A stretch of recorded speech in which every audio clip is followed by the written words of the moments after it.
The story we're going to be reading this week is a fictional story called Moose and Magpie, and it's written by Bettina Restrepo. This story is a Mayan story, so if you have access to Mayan at home, you can log into the computer, go online, find Mayan, and then you can search for Moose and Magpie and read it on Mayan. But for today, we're just going to focus on the paper packet that you already have at home. Again, this is fiction, so it has characters and a setting and problems and solutions. And as we're reading, we're going to pay careful attention to those characters. As we read, I want you to write down words and phrases that help you understand the characters. So as we're reading, I want you to take note and notice the words and phrases that help you better understand the character, because that's going to help you better understand the text. Okay, Moose and Magpie. Let's get started. Moose lived where the willow trees touched the ground and the lily pads floated on the water. Oh, did you see this? Even though this is a fiction text, our author's giving us a caption here.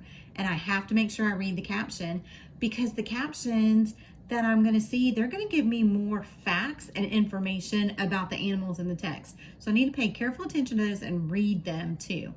Moose lived where the willow trees touched the ground and the lily pads floated on the water. With the exception of cows with calves, Moose lived alone. His head prickled. He found a tree and rubbed his head against it with all his might. "Hey, Moose, quit shaking the tree. I'm trying to eat some bugs up here," said Magpie. "But my head itches. Why don't you come down and eat the bugs that are biting me?" begged Moose. Magpie laughed so hard she almost fell off the branch. "Your antlers are coming in." Moose's itchy head drove him crazy, and he swam to forget about it. But no matter what, it only felt better when he rubbed his head up against the trunk of the oak tree and chewed his cud. Cows are females, bulls are males, and grow antlers. An itchy process.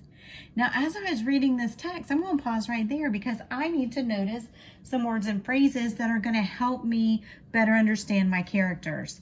Now, since I'm using the paper packet, I don't have to jot this in my notebook. I can just use my pencil and underline those words and phrases that are helping me. And I noticed right here that it says that Magpie laughed so hard, she almost fell off the tree branch. That lets me know that Magpie is fun, she's happy, and that she's telling him and explaining to him why his head is so itchy. And then I'm going to see right here that he found a tree and he rubbed his head against it with all of his might. That lets me know that he is really bothered by these antlers growing. And it lets me too know that he's a young moose because his antlers are just coming in. The illustrations are helping me notice that about him. And it lets me know that he's growing. And so this is in the beginning of our story, lets me know. Also, I see these words, your antlers are coming in, which lets me know that Magpie is a friend to the moose because she's trying to help him out. All right, let's keep reading. So as we keep reading, I want you to be looking for those words and phrases that help you understand the characters and describe the characters. And I want you to underline them or text code them. If you want to put them in your notebook and jot them down, you can, but this might be a little faster. Okay, here we go. Magpie told him jokes to ease his mind. What do the Liberty Bell and Moose have in common? Moose didn't know much about history. I don't know, tell me. They both have bells that don't work, cackled Magpie. The bell is the flappy part of the skin that hangs off a moose's throat right here. Bells can be 2 feet long. So far, scientists aren't sure what they are used for, although there are several different theories.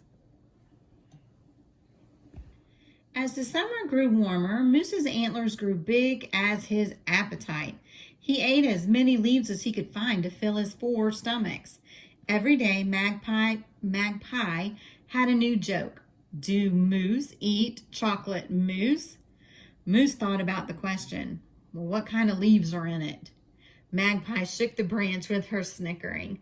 Moose wouldn't eat moose. They're herbivores. Herbivores only eat plants. Make sure you check out what the raccoon is eating in this picture.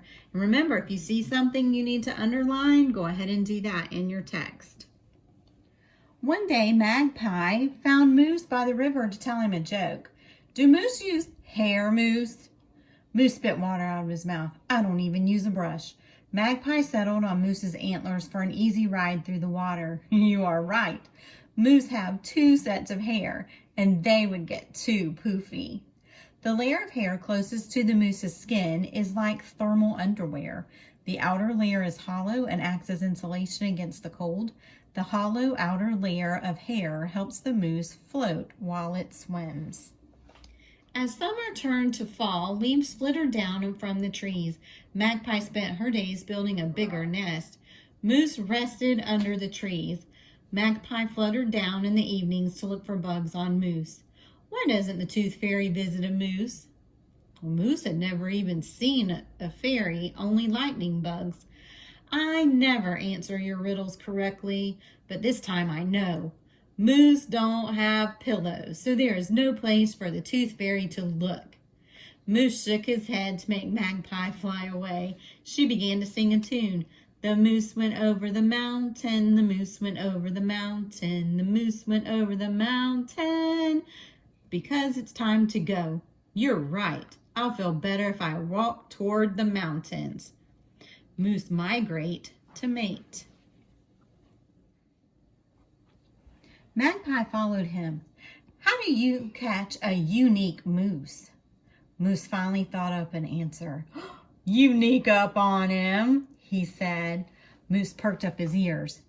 Be quiet, Magpie. I hear hunters. Magpie whispered, How do you catch a tame moose?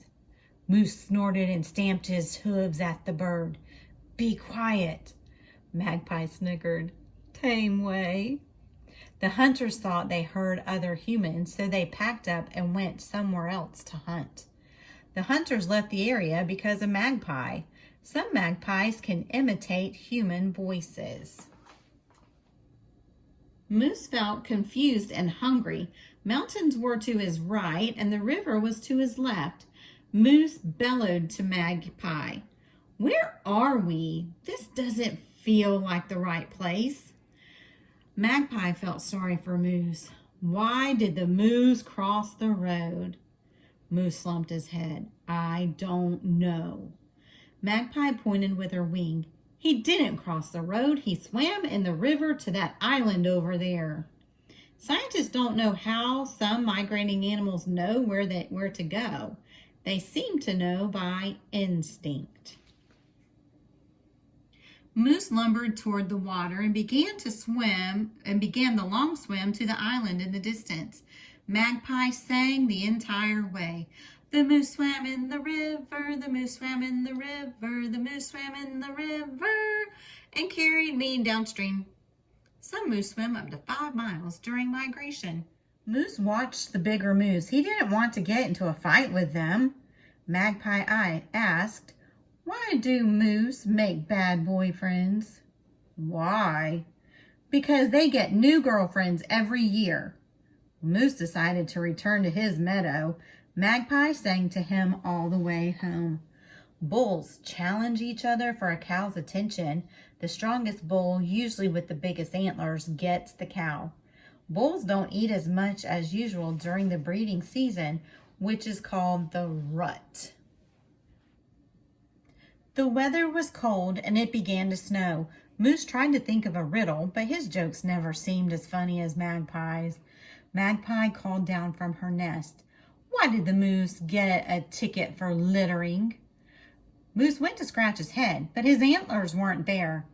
The answer seemed clear. Because he dumped his antlers in the meadow. Antlers are made of bone. When they fall off, bugs, birds, mice, and other animals nibble on them. Deer lick the fallen antlers for extra vitamins.